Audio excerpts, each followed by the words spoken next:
Harry Truman was reading the Washington Post over breakfast when he saw the headline. Secretary of State James Byrnes had just concluded major agreements with Soviet Foreign Minister Molotov in Moscow.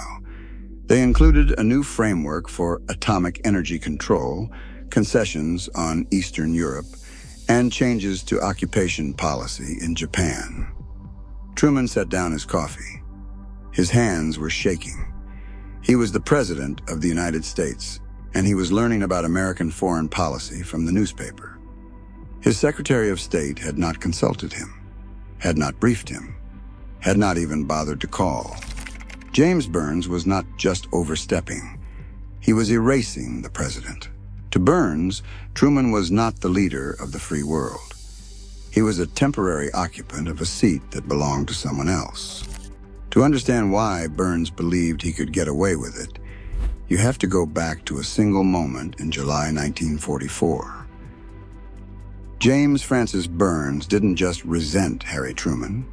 He looked at the man from Missouri and saw a clerical error, an accident of history that should never have happened. The resentment traced back to the Democratic National Convention in Chicago. Franklin Roosevelt was running for an unprecedented fourth term, and his health was failing visibly. Everyone in that hall understood that whoever became vice president would almost certainly become president.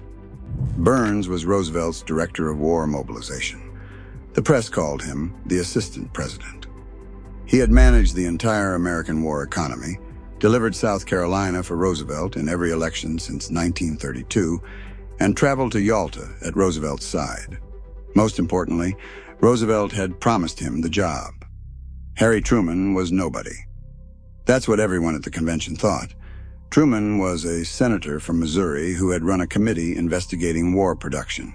He was quiet, unassuming, and made no enemies because he threatened no one's power base.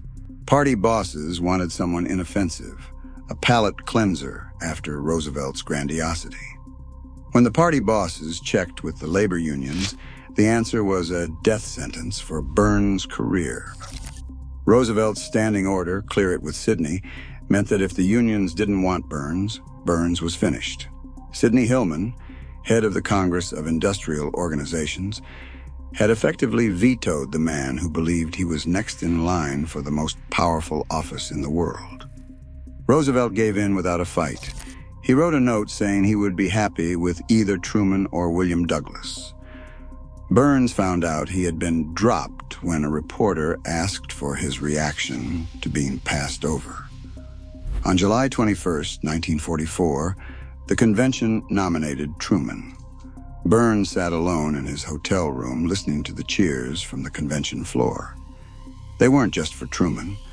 They were the sound of everything Byrnes had spent 20 years building, hitting a wall he hadn't seen coming. 8 months later, the wall became permanent. Franklin Roosevelt died on April 12, 1945. Byrnes heard the news and rushed back to Washington. He had been at Yalta. He knew the terms Roosevelt had negotiated with Stalin and Churchill. He understood the Soviet threat in a way few men in Washington did. The man who should have been taking that oath was scrambling to find a phone.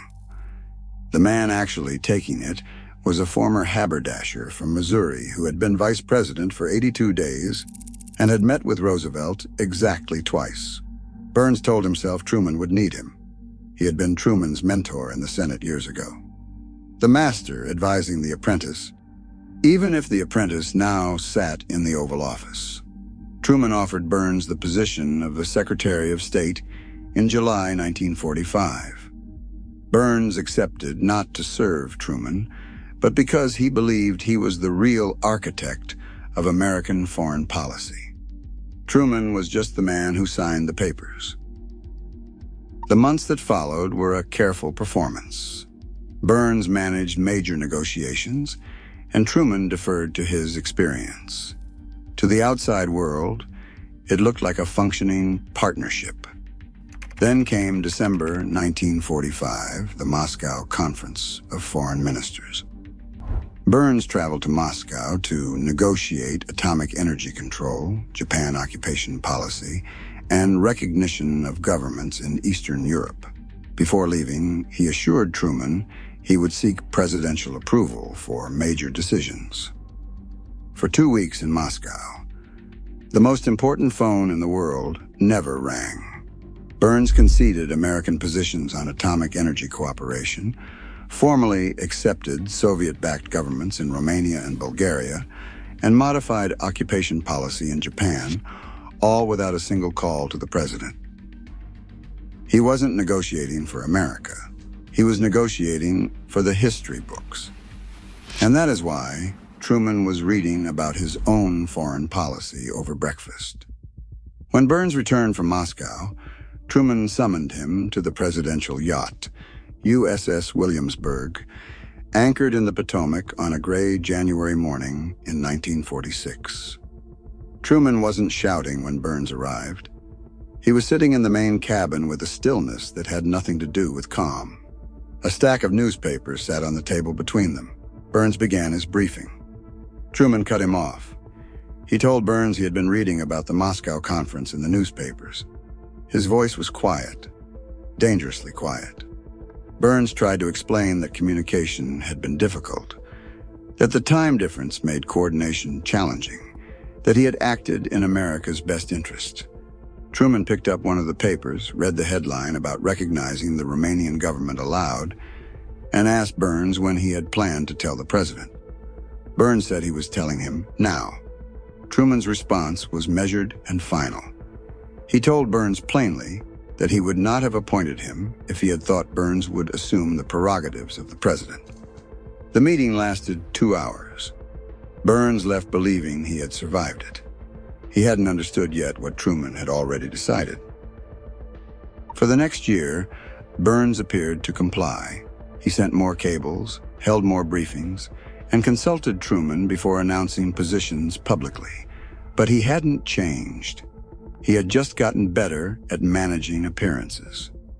In practice, Byrnes continued making his own policy, presenting preliminary agreements as recommendations too far along to reverse, and making commitments in private conversations he later described as informal discussions.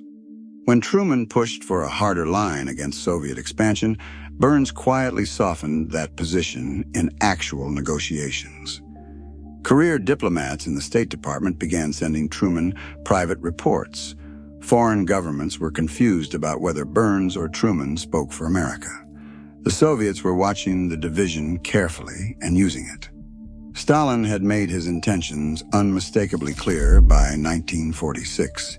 He was installing communist governments across Eastern Europe. Free elections promised at Yalta were not happening. Opposition leaders in Poland and Czechoslovakia were being arrested and sent to labor camps. Truman had concluded that Stalin respected only strength. Byrnes still believed accommodation was possible. This wasn't a difference in tactics. It was a fundamental disagreement about reality. When Churchill delivered his Iron Curtain speech in Fulton, Missouri in March 1946, Truman sat on the stage behind him and had approved every word in advance. Byrnes was in the audience. He confronted Truman afterward and called the speech unnecessarily provocative. Truman told him that was the point. The ground had shifted completely beneath Byrnes, and he had been the last to feel it. In January 1947, James Byrnes submitted his resignation as Secretary of State.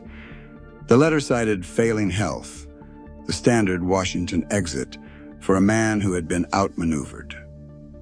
Truman accepted the resignation and released a statement praising Byrnes's service and sacrifice.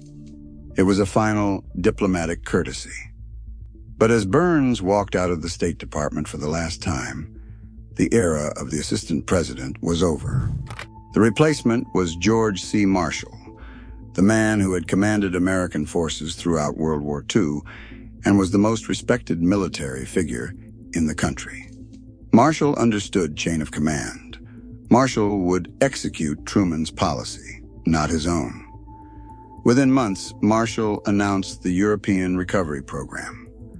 The Marshall Plan provided massive economic aid to rebuild Western Europe, strengthen democratic governments, and cut the ground out from under communist parties exploiting economic desperation. It worked. Western Europe recovered. Soviet expansion was contained. The policy Byrnes had fought against succeeded completely. James Byrnes returned to South Carolina. He became governor in 1951, remained powerful in regional politics, and never held national office again. He died in April 1972. Official records listed his age as 92, but Byrnes had falsified his birth year early in his career to meet age requirements for office, a deception that followed him all the way to his obituary. Even at the end, the man who had spent his life maneuvering could not escape the compromises he had made to get there. Few of those obituaries mentioned that he had been quietly removed by a president he had fundamentally underestimated. Byrnes was the first to learn that the quiet man from Missouri had teeth. 5 years later, General Douglas MacArthur would make the same mistake in Korea. He too would discover that in Truman's Washington, expertise was a tool, but authority was absolute. James Byrnes spent his life believing that expertise was the ultimate power. He died in the shadow of a man he had considered his inferior. He learned too late that history does not care who is the smartest man in the room. It only cares who holds the pen.